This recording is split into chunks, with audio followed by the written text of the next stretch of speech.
Bonjour à tous. Alors aujourd'hui, nous voici dans une vidéo très importante. On va définir ce qu'on appelle le nombre dérivé et on va définir ce qu'on appelle des tangentes à des courbes de fonctions. Donc ça commence tout de suite avec ce qu'on appelle la définition du taux de variation d'une fonction entre deux réels. La définition, vous prenez une fonction f définie sur un intervalle, a et b, deux réels, deux éléments différents de cet intervalle, et bien le taux de variation de f entre a et b, c'est le quotient f de b moins f de a sur b moins a. Alors quand même, on va parler de ce que c'est qu'un intervalle de R. C'est un ensemble, un sous-ensemble de R que vous pouvez représenter sur la droite des réels. À la droite des réels, donc on va de moins l'infini à plus l'infini, sans lever le crayon. C'est-à-dire vous allez d'un endroit à l'autre sans lever le stylo. Ça peut être une zone infinie, donc ça peut être une droite, une demi-droite, ça peut être un segment ouvert, semi-ouvert, fermé. Donc le plus grand, c'est R. R, c'est en fait l'intervalle qui va donc de moins l'infini à plus l'infini. Vous avez des demi-droites, par exemple, du type moins l'infini A. Ici, demi-droite fermée, demi-droite ouverte. Dans l'autre sens. Voilà. Donc ça, c'est tous les intervalles qui sont infinis. Et après, vous avez tous ceux qui sont soit donc fermés, bornés, ici, donc AB. Ils sont tous bornés. Après, ils peuvent être fermés ou ouverts. Donc ça, c'est un fermé. Vous avez un ouvert, donc ici, intervalle ouvert, un semi-ouvert, voilà, semi-ouvert, ou dans l'autre sens. Donc voici tous les types d'intervalles. Alors, le plus petit, on n'en traitera jamais, c'est quand un intervalle est réduit à un point. Ça n'a pas d'intérêt. Et intervalle, forcément, l'ensemble vide, c'est un intervalle, mais vraiment tellement particulier qu'on ne va pas en parler ici. Donc nous, ça sera vraiment du grand classique. Alors, pour les exemples, on va prendre des fonctions. Ici, par exemple, la fonction carré définie sur R. Pour l'exemple, je vais prendre la fonction f. Donc une fonction réelle, donc à tous les réels ici, je vais associer un réel. Et à x, je vais associer x carré. Donc c'est la fonction carré définie sur R. Je vais prendre deux réels, par exemple 2 et 3, et on va calculer ensemble le taux de variation de f entre 2 et 3. Pour ça, on prend donc le plus grand des deux, f de 3 moins f de 2, ici 3 moins 2. f de 3, donc c'est la fonction carré, donc f de 3 vaut 3 au carré, moins 2 au carré, sur 3 moins 2. On calcule dessous, ça ne peut pas faire 0, puisque par définition du taux de variation, vos éléments sont différents, d'accord? Donc ici, j'aurai 1, et ici, 9 moins 4, j'ai donc un taux de variation égal à 5. Alors, une petite remarque, le taux de variation de f entre 2 et 3, c'est le même qu'entre 3 et 2, parce que si vous calculez f de 2 moins f de 3 sur 2 moins 3, comme vous avez mis inversé en haut et en bas, ça va revenir exactement au même. 4 moins 9 sur moins 1, donc ça fera effectivement moins 5 sur moins 1, on retrouvera 5. Donc ne vous inquiétez pas sur l'ordre.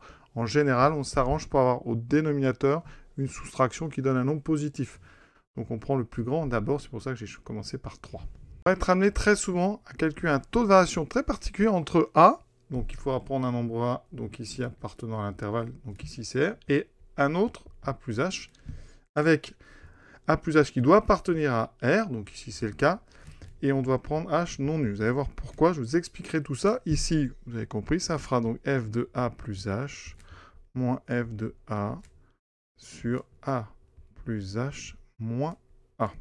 Et on arrive sur une division par H, voilà pourquoi on doit prendre H différent de 0. Et en haut, ici, nous, par exemple, on aura A plus H au carré moins A au carré. Ce sera donc le taux de variation, j'ai oublié, ici, de F entre A et A plus H. Et arrive la propriété. Propriété, donc, ici, définie. Voici la fameuse définition de ce que c'est que le nombre dérivé d'une fonction en une valeur A. Donc, il faut une fonction. Donc ici, ça va être f défini sur un intervalle. On va prendre un élément a de cet intervalle, h, un réel non nul, tel que a plus h appartiennent lui aussi à l'intervalle. De façon à ce qu'on puisse tout simplement calculer l'image de a plus h et l'image de a. Voilà, pour ça. Et aussi, il faut que h soit non nul, parce qu'on va à un moment vous avoir divisé par h. Eh bien, on dit que f est dérivable en a quand, eh bien, le taux de variation qu'on vient de calculer, f de a plus h moins f de a sur h, se rapproche d'un réel que je vais appeler L quand h tend vers 0. Alors c'est très intuitif, on est sur ce qu'on appelle les limites, donc on note ceci avec des notations très mathématiques. Limite, ici en dessous, quand h tend vers 0, du quotient f de a plus h moins f de a sur h, égale à L. Voilà. Et quand cette limite existe, eh bien on dit que cette fonction elle est dérivable en A, et on dit que le nombre L s'appelle le nombre dérivé de f en A, et on le note. Une notation que vous allez retrouver maintenant tout le temps en mathématiques, sur ce qu'on appelle dans l'analyse, eh bien la notation avec ce petit apostrophe ici, et on lira f' de A égale 1. C'est le nombre dérivé de f en A qui vaut L. Alors le mieux c'est de faire un exemple. Donc là je prends ma fonction f, toujours la fonction carré. Je vais étudier par exemple le nombre dérivé. Donc étudions le nombre dérivé, voilà, ou la dérivabilité, on dit plutôt comme ça. Étudions la dérivabilité en A. Est-ce que la fonction va être dérivable en A? Étudions la dérivabilité en A. Alors ici, moi je vais prendre par exemple A égale 1. Ça, vous aurez moins de lettres. Ici, on calcule donc le taux de variation. On calcule donc f de 1 plus h. Donc ici, on prend soit h différent de 0. Il faut que 1 plus h soit réel, donc là, ça ne pose pas de problème. Moins f de 1 sur 1 plus h moins, donc ça fait h. Voilà, on retrouve ceci. Maintenant, je calcule pour ma fonction carré. Donc 1 plus h au carré, moins le carré de 1 sur h. On va développer en haut 1 plus 2h plus h carré moins 1 sur h. Ici, les 1 s'annulent. Il me reste 2h plus h carré sur h. Et on va astucieusement factoriser en haut par h. Ce qui me fait 2 plus h. Et maintenant, on simplifie par h et il me reste tout simplement 2 plus h. Maintenant, ici, eh bien, on va faire tendre h vers 0. Autrement dit, on va calculer ce qu'on appelle la limite de 2 plus h quand h se rapproche de 0, quand h tend vers 0. Donc ici, il s'agit d'imaginer que h est de plus en plus proche de 0. Donc on peut faire un petit tableau si vous voulez. Ici, donc on va mettre les valeurs de h, ici les valeurs de 2 plus h. Par exemple, je vais prendre h égale 0,1, j'obtiens 2,1. Si je prends encore plus près de 0,01, j'obtiendrai 2,01. Et ainsi de suite. Et vous voyez que plus eh bien, h se rapproche de 0, plus ma colonne de droite se rapproche de 2. Vous pouvez continuer, évidemment. Et je peux prendre même un h négatif, rien n'interdit que h soit négatif. Moins 0,001, vous obtiendrez 1,999. Vous voyez que plus on va prendre ici un nombre près de 0, positif ou négatif, plus la colonne de droite va se rapprocher de 2. Donc la limite de 2 plus h quand h tend vers 0, eh bien, c'est 2. Et donc, vous voyez, on a obtenu un réel. Et donc, on dira que f est dérivable en 1. Et le nombre dérivé de f en 1 vaut la limite qu'on a trouvée, c'est-à-dire 2. Alors pour éviter d'écrire ça à chaque fois, eh bien on écrira f' de 1 égale 2. Voilà. Évidemment, le calcul que je viens de faire ne s'adresse que à la fonction carré. Ici, vous devez bien comprendre que ça, ce qu'on a fait est valable pour f de x égale x carré. Et ça n'est valable que pour 1. D'accord? Donc, si on devait trouver le nombre dérivé en 2 ou en 3, on aurait un autre calcul à faire et une autre limite à trouver. Donc ça peut être long si on veut plusieurs nombres dérivés. Alors maintenant, ça c'est calculatoire. Et on va essayer de donner du sens, un sens graphique à tout ça. Et vous allez voir que derrière ces nombres dérivés se cachent des coefficients directeurs de droite qu'on appelle les tangents. Voici la courbe de la fonction carré. J'ai placé un point ici, le point A, de coordonnées 1, 1. D'accord ? Ici, donc, ce point est bien sur la courbe de la fonction carré. Et maintenant, regardez ce qu'on va faire. L'idée, c'est que se passe-t-il quand on est très près de A, localement, en A, comment se comporte la fonction carré? Bien, si on fait un zoom, mais regardez bien ce qui se passe. À partir d'un certain moment, on a l'impression d'avoir devant nous une droite. Alors évidemment, ce n'est pas une droite, puisque cette courbe, on sait qu'elle n'est pas droite, c'est une parabole, mais on va placer un deuxième point ici, regardez, et je vais la tracer, cette droite. Il semble que la fonction carré, quand on est très près de A, ressemble à ça. Vous voyez, d'ailleurs, il y a un petit écart déjà ici. Donc, ce n'est pas exactement une droite. Alors, ce point B, je vais l'enlever pour pas qu'il gêne. Et je vais maintenant reprendre un petit peu, prendre du recul. Et on obtient maintenant ceci. Voilà. Ce que je viens de tracer, eh bien, c'est ce à quoi ressemble la courbe du carré quand on est très près de A. Cette droite, hein, si on arrive à être très précis, eh bien, la meilleure qu'on puisse trouver s'appellera la tangente. Hein. Et donc, elle va vraiment nous permettre d'étudier très localement le carré, hein, à partir d'une simple équation de droite ou d'une simple fonction du premier degré. Donc, ça a des grands intérêts. Hein.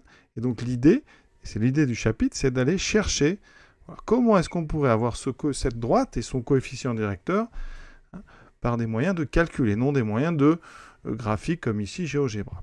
Bien, l'idée est la suivante. Donc j'efface cette droite. On va placer un point M ici sur la droite. Alors ici, pour l'instant, vous ne le voyez pas. J'ai créé un petit curseur, donc un point M qui est ici. Alors il faut que je prenne un petit peu de recul peut-être pour le voir. Le voici. J'ai un point M qui va se déplacer, hein, sur la courbe. Voilà. Ce point M, il a pour abscisse 1 plus h, et pour ordonner l'image de 1 plus h. Et on va regarder la droite qui relie ce point M au point A. Alors, ça n'est pas la droite que j'ai tracée à l'instant, ce n'est pas ce que j'ai appelé la tangente. Mais ce qu'on remarque, c'est quoi? C'est que plus on va rapprocher le point M du point A, et plus ma droite ici orange, ce qu'on appelle une séquente, va se rapprocher de la droite noire, ici, qu'on a appelée pour l'instant la tangente, vous voyez. Et donc l'idée, eh bien, c'est si je veux le coefficient directeur de la droite noire, eh bien, je vais calculer les coefficients des droites oranges et rapprocher mon point M du point A. Et donc, comme le point M a pour abscisse 1 plus h, eh bien, rapprocher le nombre h de 0. Et ça donne donc ceci. Et voilà l'idée. Graphiquement, on va donc prendre le point A d'abscisse. Donc ici, 1 au carré, donc 1, 1. Le point M d'abscisse 1 plus h au carré. On va calculer le coefficient directeur de la droite M, que je noterai comme ceci. C'est donc, coefficient directeur, rappelez-vous, coefficient de la droite AB, c'est y.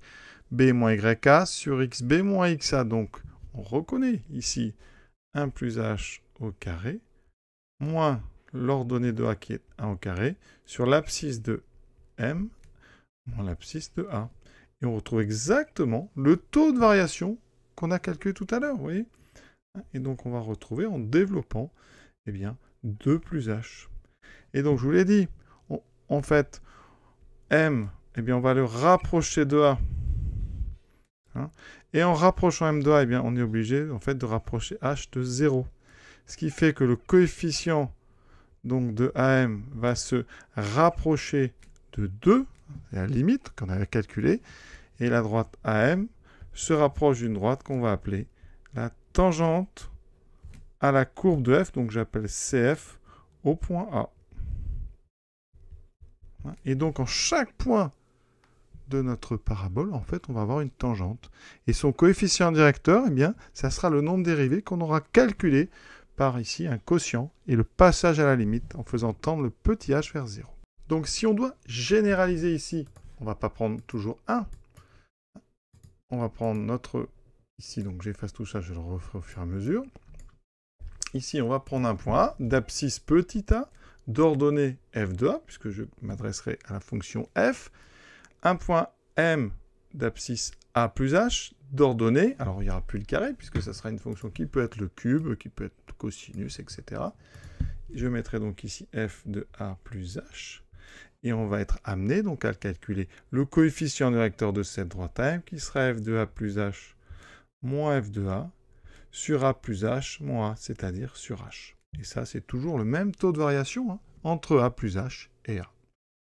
On va regarder ce qu'il devient quand on fait tendre h vers 0. Ça, s'il y a une limite, hein, qu'on appelle par exemple L, eh bien on dira que f' de petit a est égal à L. Autrement dit, on dira que la fonction est dérivable en petit a, que dans ce cas-là, la courbe possède une tangente au point A, dont le coefficient directeur sera ce nombre L. Regardez ici, la tangente en A, donc d'abscisse 1, on a dit qu'on avait trouvé tout à l'heure un nombre dérivé égal à 2. Eh bien, vous voyez, quand j'avance de 1 sur cette droite, je monte effectivement de 2 pour y revenir. Ça veut dire que cette droite, elle a bien un coefficient directeur, une pente égale à 2.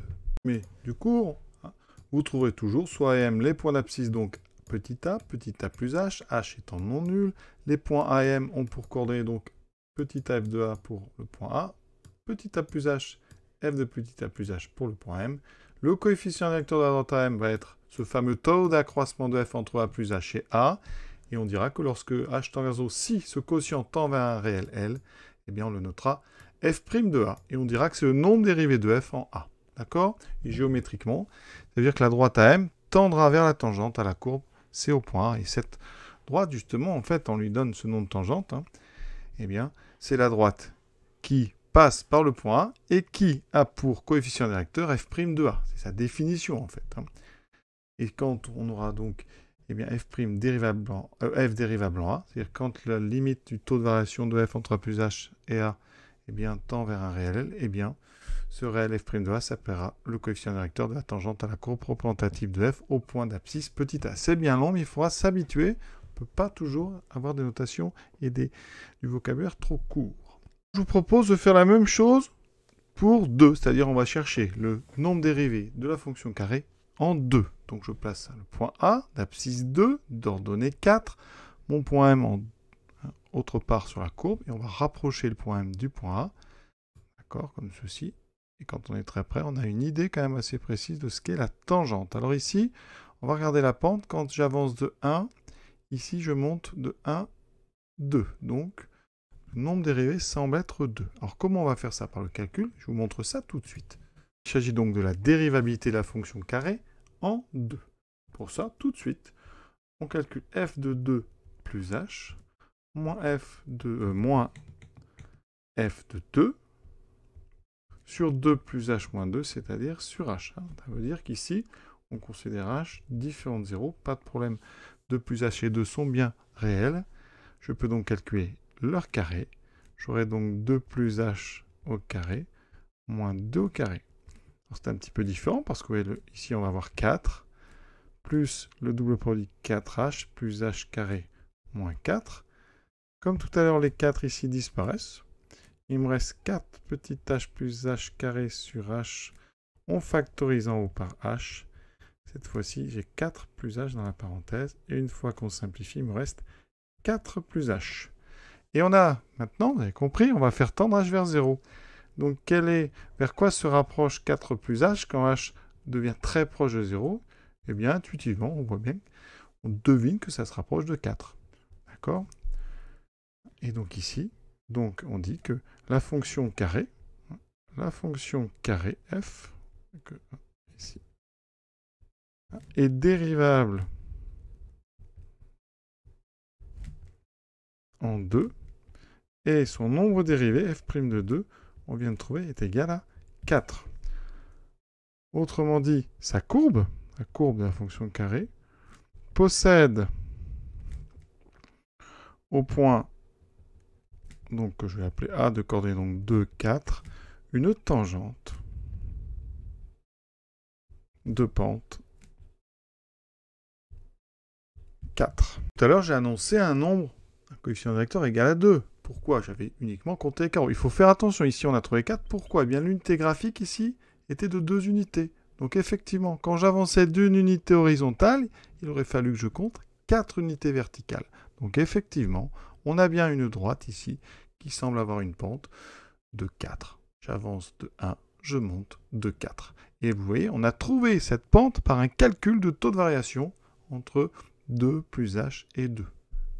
Donc on a réussi, donc, par le calcul, à avoir des informations graphiques assez précises, mais locales, c'est-à-dire ce qu'on vient de dire, c'est que quand on est tout près de 2, et bien sur la courbe du carré, quand on avance d'une certaine quantité, on monte à peu près de 4 fois plus. On va s'arrêter là pour cette partie du cours. La suite, ça sera d'abord de faire quelques calculs donc de nombres dérivés, bien sûr, avec des fonctions qui ne sont pas toujours la fonction carré, pour s'habituer à ce taux de variation entre a plus h et a.